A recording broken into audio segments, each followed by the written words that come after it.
Iran America और Israel के साथ जो जंग लड़ रहा है, इस जंग के दौरान कुछ ऐसी तस्वीरें सामने आती है जिसे देख करके बखूबी ये कहा जा सकता है कि सिर्फ हथियार से जंग नहीं जीती जाती है, बल्कि दिमाग भी लगाना पड़ता है। जैसे इस तस्वीर को जरा गौर से देखिए। इस तस्वीर को देख करके आप हो सकता है ये सोचें या आपके दिमाग में आया होगा कि यहां पर दो फाइटर जेट यानी कि लड़ाकू विमान यहां पर खड़ा है, और आप ये सोच रहे होंगे कि बीच में जो गड्ढे हैं हो सकता है किसी ने हमला बोला। बिल्कुल सही, ये आपने सही अंदाजा लगाया। लेकिन अगर आप ये सोच रहे हैं कि दो फाइटर जेट है जो यहां पर किसी बेस में खड़े हैं, तो आप गलत है। जिस तरीके से इजराइल ने गलती कर दी, इजराइल को भी यही लगा कि ये दो फाइटर जेट, तीन फाइटर जेट यहां पर खड़े हैं, हम मिसाइल से हमला बोलते हैं और हम फाइटर जेट को खत्म कर देंगे। लेकिन हकीकत यह नहीं था, उन्होंने हमला तो बोल दिया, करोड़ों रुपए के मिसाइल उन्होंने दाग दी और अपने मिसाइल को और अपने मिसाइल पे लगे हुए पैसे को यूं ही बर्बाद कर दिया। और उनको बाद में पता चला कि भाई साहब, जहां पर उन्होंने मिसाइल दागी, जो देखने में ऐसा लगता है कि ये फाइटर जेट है, लेकिन हकीकत में वो फाइटर जेट नहीं बल्कि पेंटिंग है, तस्वीर है, पेंटिंग बनाई गई है बिल्कुल हूबहू फाइटर जेट की तरह। तो इजराइल धोखा खा गया और इजराइल ने करोड़ों रुपए में बने हुए मिसाइल वहां पर दाग दी। तो कहने का मतलब यह है कि जंग जब भी लड़ी जाती है तो उस जंग में सिर्फ हथियार ही नहीं बल्कि दिमाग भी लगाना पड़ता है, और दिमाग से सामने वाले जो दुश्मन है, चाहे वो कितना भी मजबूत हो, अगर आपका दिमाग सही तरीके से काम कर रहा है तो फिर आप जंग जीत सकते हैं। सामने वालों को बेवकूफ बना करके आप जंग जीत सकते हैं। अलग अलग तरीका होता है। जब सेकेंड वर्ल्ड वॉर हुआ था, दूसरा विश्व युद्ध हुआ था, तो उस समय भी इसी तरह के अलग अलग पैतरे अपनाए जाते थे दुश्मन को मात देने के लिए। तो आप समझ सकते हैं ईरानियों के दिमाग किस तरह काम कर रहा है और वो किस तरीके से जो है इस जंग को लड़ने की कोशिश वो कर रहे हैं। ईरानियों ने बहुत पहले से ही इस जंग के लिए तैयारी कर ली थी और ईरान वालों को कोई टेंशन नहीं है, वो बेफिक्र होकर के सड़कों पर घूम रहे हैं। उनको लगता ही नहीं कि वो जंग में है। अब आप देखिए ना, इस तस्वीर को देखिए, सोशल मीडिया पर ये वीडियो सोशल मीडिया पर वायरल है।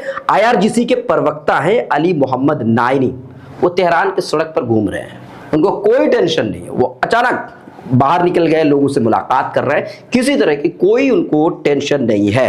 अब आपको हम और भी तस्वीरें और भी चीजें हम दिखाने की कोशिश करते हैं और उसको देख करके आप अंदाजा लगाइए कि ईरान जो है किस तरीके से इजराइल और अमेरिका को छकाने की कोशिश कर रहा है। इस वीडियो को देखिए और अंदाजा लगाइए कि ईरानियों ने किस तरीके से इजराइल को परेशान करने का मूड बनाया है। ईरान का एक मिसाइल आकर के इजराइल पर गिरता है और वो फटता नहीं है, उसको डीएक्टिवेट करने की कोशिश इजराइल की तरफ से की जाती है, तभी वो फट जाता है, जैसे कि आप वीडियो में सोशल मीडिया पर आप देख रहे हैं।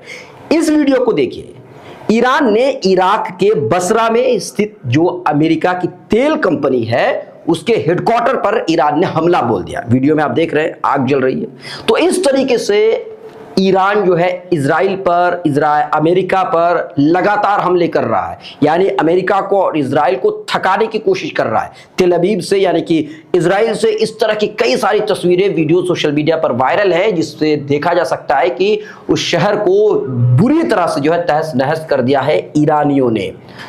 एक और खबर हम आपको बता देते हैं, खासकर इसी जंग से रिलेटेड है। ईरान ने कहा है कि अब जो है, जो अपनी नेबरिंग कंट्रीज है, यानी कि जो मुस्लिम कंट्रीज है, गल्फ कंट्रीज है, अब उन पर वो हमला नहीं करेंगे। उन्होंने फैसला लिया है। अल जजीरा की रिपोर्ट है, आप देख सकते हैं। उन्होंने कहा है कि हम अब जो है अपनी नेबरिंग कंट्रीज पर हमला नहीं करेंगे। इससे पहले उन्होंने नेबरिंग कंट्रीज में जो अमेरिकी बेस थे उन पर हमला करके, यानी कि अमेरिका को अंधा करने का काम ईरान ने पहले ही कर दिया था। लेकिन अब उन्होंने फैसला लिया है कि अब वो नेबरिंग कंट्रीज पर हमला नहीं करेंगे। और अगर ऐसा होता है, यानी कि जो नेबरिंग कंट्रीज है, जो पड़ोसी मुल्क हैं, मुस्लिम कंट्रीज हैं, अगर वहां के बेस से ईरान पर हमला होता है तब फिर वो नहीं छोड़ेंगे। उन्होंने ये बिल्कुल ही क्लियर कर दिया हुआ है। बहरहाल अब अमेरिकी डोनाल्ड ट्रंप की बात कर ले तो वो ये चाहते हैं कि जो ईरान के लोग हैं या ईरान की जो फौज है वो बिना किसी बातचीत के वो सरेंडर कर।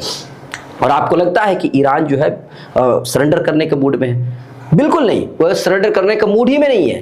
बहरहाल आपको क्या लगता है ये जंग कितने दिनों तक जारी रह सकती है? क्या लंबा खींचेगा? बहरहाल अभी तक इतना ही। बहुत बहुत शुक्रिया। फिर अभी आगे कोई अगर अपडेट आएगा तो हम आपको जरूर देंगे। बहुत बहुत शुक्रिया।